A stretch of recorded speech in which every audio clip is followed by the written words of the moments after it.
இன்னைக்கு ரஹ்மான் தான் இந்திய சினிமாவினுடைய உச்சம். இந்திய சினிமாவில் வந்துட்டு இசை அப்படிங்கிறத வந்துட்டு உலக அரங்களை கொண்டுட்டு போனது ரஹ்மான் தான்.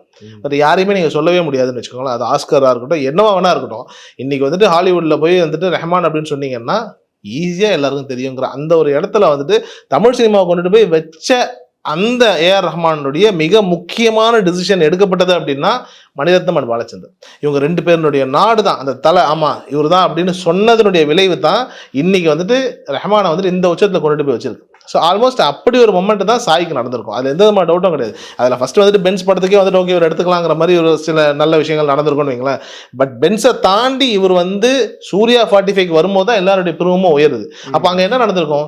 சூர்யாவும் சரி, ஆர்ஜே பாலாஜியும் சரி, அந்த ப்ரொடக்ஷன் ஹவுஸும் சரி போய் ஒரு சின்னதாக அவருடைய ஸ்டூடியோவில் உட்காந்து கேட்டிருப்பாங்க. ஆல்மோஸ்ட் ஒரு 2-3 பாட்டு போட்டிருக்காரு. அந்த பாட்டுக்கான ஒரு வேல்யூ இருக்குன்னு வைங்களேன். இதை தாண்டி இந்த படத்தினுடைய லைன் இது இப்படி ஒன்று இருக்கு, இந்த இடத்துக்கு இப்படி ஒரு டியூன் ஏதாவது ஒன்று சொல்லியிருப்பாங்க. அப்போ அவர் ஒன்று கம்போஸ் பண்ணியிருப்பாரு. மிரண்டு போயிருப்பாங்க. மிரண்டு போனோம். ஏன்னா நான் திருப்பி இங்கே என்னன்னா ரஹ்மான் இடத்துல இன்னொருத்தரை கொண்டு வந்து வைக்கணும்.